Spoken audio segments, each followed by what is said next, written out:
Good morning, everyone. Brooke here from LegaSHE. I got to get the tones of my theme song right. Today, I'd like to talk about a very important concept and how it applies to commercial real estate underwriting. So, this is a concept that I hold near and dear to my heart and ties in with a life philosophy that I find most very successful people in this field have. And that life philosophy is there is genius in simplifying. Simplification trumps complicating things. Making things simple is harder than complicating things. Okay, so how does that help me with commercial real estate underwriting, you may ask? When you are looking at something, attempting anything in your life, when you're looking at any problem, the more you are able to dig through lots and lots of data, lots of inputs, and simplify it down to the core items that are necessary to evaluate quickly to determine whether or not the decision that you're taking should be A or B, right? So you're distilling all of that information down to make the decision and not getting stuck in analysis paralysis. That's a hard skill to master. And as you're working through decisioning, being able to simplify is really, really important. Okay, so now let's talk about the concept I mentioned. There's a concept that I hold dear that I didn't quite understand for a long time. So let me give you my background briefly. I am almost 20 years in the commercial real estate industry in various roles. You can feel free to check me out on LinkedIn to see my background. I've been a COO, I've been an EVP, I have been a sales leader, I have been an individual contributor, I have been in, you name it, I've probably been in it, acquisitions, right? You name it, I figured it out. And the thing that I'm going to talk about, and then how it applies to commercial real estate underwriting and ties to simplification, is a concept I learned as an econ student. So my background, my schooling is econ, physics, and finance. Yeah, I'm one of those. I love numbers. I love data. I love people, which is why I landed in commercial real estate for my whole career. But I really like the data and the understanding of how to pull something together. So in economics, and again, the theme is simplifying, so I'm going to tell you about a concept simply. In economics, there is this concept of diminishing marginal utility. Oh, it sounds scary, Brooke. I know. It's not. I'm going to make it super simple because life success is about simplifying. So diminishing marginal utility, the best way to describe it and explain it is to use the example of candy. Candy is a good one. So what diminishing marginal utility says is the more I have of something, the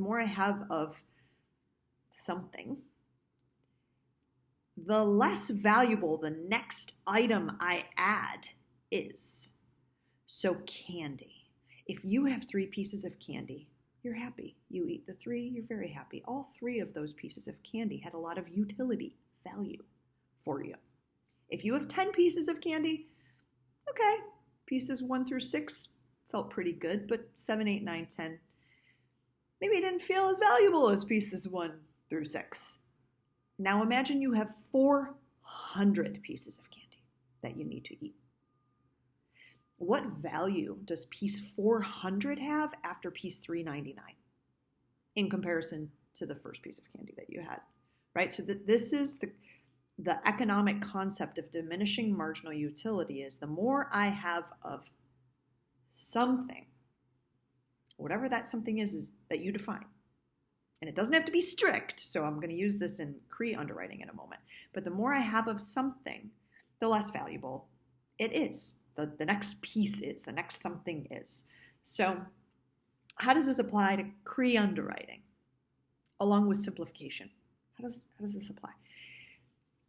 Lots of people like to grab as much detail as they can. and throw a lot of detail out in sort of show or in proof, as proof that they know what they're talking about. Here's another detail. Here's another detail. Here's another detail. Here's another detail. Okay, so when you've been whipped with 400 details, has that person really proven their case? Or have they just shown that they're encyclopedic in their memory?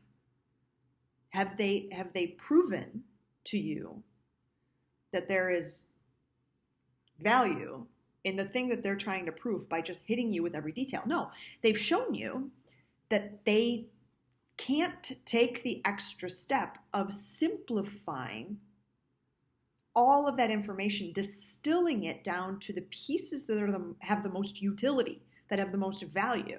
They're just coming at you hot with volume of detail.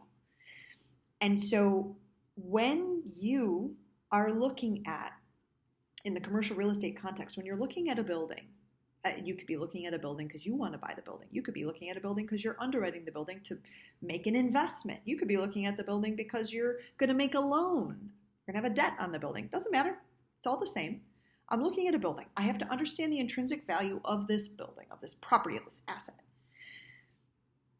Detail's not bad.